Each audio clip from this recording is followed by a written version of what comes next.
জাতিসংঘের ৭৯তম সাধারণ অধিবেশন শুরু হয়েছে। এতে অংশ নেবেন বাংলাদেশের অন্তর্বর্তী সরকারের প্রধান উপদেষ্টা ডক্টর মোহাম্মদ ইউনূস। সাধারণ অধিবেশনে যোগ দেবেন ভারতের প্রধানমন্ত্রী নরেন্দ্র মোদীও। ওই সময় মোদীর সঙ্গে সাইড লাইনে বৈঠক হতে পারে ডক্টর মোহাম্মদ ইউনূসের। তবে তাতে ভারতের প্রধানমন্ত্রী এতটা আগ্রহী নন বলেই মনে করছেন বিশ্লেষকেরা। এর কারণ কি? দুই দেশের সম্পর্কই বা কোন পথে যাচ্ছে?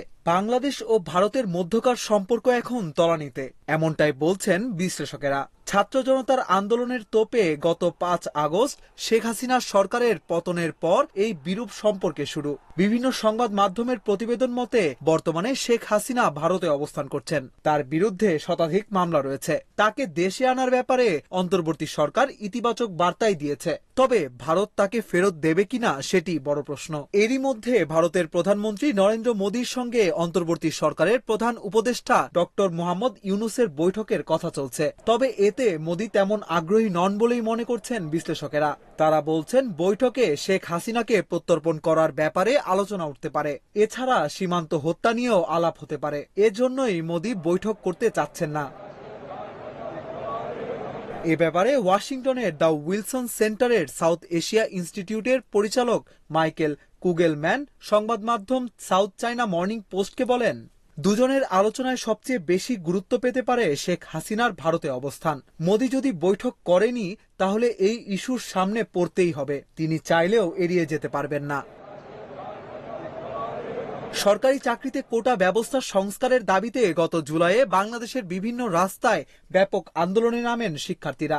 আন্দোলন দমাতে মাঠে নামে আইন শৃঙ্খলা রক্ষাকারী বাহিনী ও ক্ষমতাসীন আওয়ামী লীগের বিভিন্ন অঙ্গ সংগঠন। ব্রিটিশ সংবাদ মাধ্যম ইন্ডিপেন্ডেন্ট বলছে, জুলাই ও আগস্টের ৫ তারিখ পর্যন্ত বাংলাদেশে বিক্ষোভে ৬ শতাধিক নিহত হয়েছে। সেসব হত্যাকাণ্ডের জেরে শেখ হাসিনার বিরুদ্ধে মামলা হচ্ছে। শেষমেশ ওই আন্দোলন পরিণত হয় সরকার পতনের দাবিতে জনবিক্ষোভে। ছাত্র জনতার বিক্ষোভের মুখে গত ৫ আগস্ট পদত্যাগ করে দেশ ছাড়েন সাবেক প্রধানমন্ত্রী শেখ হাসিনা। রাস্তায় নেমে আনন্দ উল্লাস করে ছাত্র জনতা। ৮ আগস্ট দেশের দায়িত্ব নেয় অন্তর্বর্তী সরকার। প্রধান উপদেষ্টা হিসেবে দায়িত্ব পান শান্তিতে নোবেলজয়ী অর্থনীতিবিদ ডক্টর মোহাম্মদ ইউনূস। এর মধ্যেই শেখ হাসিনাকে দেশে এনে বিচারের মুখোমুখি করার দাবি জানিয়ে আসছে ছাত্র জনতা। এ ব্যাপারে বাংলাদেশের আন্তর্জাতিক অপরাধ ট্রাইব্যুনাল রোববার জানায়, বিচারের মুখোমুখি করতে শেখ হাসিনাকে ভারত থেকে প্রত্যর্পণ করার চেষ্টা করছে তারা। সংবাদ মাধ্যম সাউথ চায়না মর্নিং পোস্ট বলছে, প্রাথমিকভাবে মনে হয়েছিল শেখ হাসিনা কিছুদিন ভারতে থেকে এরপর অন্য কোনো দেশে চলে যাবেন। কিন্তু যুক্তরাজ্য ও যুক্তরাষ্ট্রে যাওয়ার কোনো সুযোগ এখনো পাননি। এমনকি সংযুক্ত আরব আমিরাতেও যাওয়ার পথ খোলেনি। যত দ্রুত বৈঠক করা যায় ভারতের জন্য ততই ভালো বলে মনে করছেন ঢাকা বিশ্ববিদ্যালয়ের আন্তর্জাতিক সম্পর্ক বিভাগের অধ্যাপক লাইলুফার ইয়াসমিন। তিনি সাউথ চায়না মর্নিং পোস্টকে বলেন, বাংলাদেশ ও ভারতের পক্ষে যায়নি, কিন্তু বাস্তবতা মেনে নিয়েই বাংলাদেশের সঙ্গে সম্পর্ক রাখতে হবে তাদের। ডক্টর ইউনূসের সঙ্গে প্রথম বৈঠকে এই বাস্তবতার স্বীকৃতি দেওয়াই উচিত হবে মোদির। এরপর দুই দেশের মধ্যে সম্পর্ক স্বাভাবিক করার দিকেই হাঁটা উচিত তার। অধ্যাপক লাইলুফার ইয়াসমিন বলেন, একক রাজনৈতিক দলের মাধ্যমেই কেবল সম্পর্ক টিকে থাকে না। ভারতকে এই সত্যটা এখন মেনে নেওয়ার সময় এসেছে।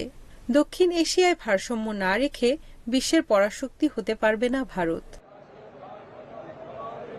সাউথ চায়না মর্নিং পোস্ট বলছে, শেখ হাসিনার সরকার টানা ৪ বার ক্ষমতায় থাকার সময় ভারতের সঙ্গে সম্পর্ক সবচেয়ে ঘনিষ্ঠ ছিল। রেল, সমুদ্র ও ডিজিটাল বিভাগে ভারতের সঙ্গে ১০টির বেশি চুক্তি করেছেন শেখ হাসিনা। তবে ক্ষমতায় থাকার সময় গুম, বিচার বহির্ভূত হত্যা ও বিরোধীদের কঠোর হস্তে দমন করার অভিযোগ রয়েছে তার বিরুদ্ধে।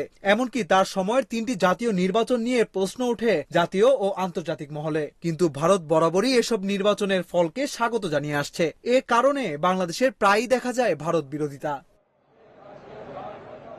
এ ব্যাপারে ইন্ডিয়াস অবজারভার রিসার্চ ফাউন্ডেশনের অ্যাসোসিয়েট ফেলো সোহিনী বোস বলেন, শেখ হাসিনার সময় দুই দেশের সম্পর্কটা ছিল পরস্পর নির্ভরশীলতার উপর ভিত্তি করে। সেই বাস্তবতা কিন্তু এখন পাল্টে যায়নি। এখনো দিল্লি ঢাকা সম্পর্ক এই ভিত্তিতেই এগিয়ে যাওয়া উচিত। তবে হয়তো দ্রুত সিদ্ধান্ত নেওয়া যাবে না। সম্পর্ক আগের জায়গায় নিয়ে যেতে হলে যোগাযোগ ও জ্বালানি প্রকল্পগুলোতে গুরুত্ব দিতে হবে।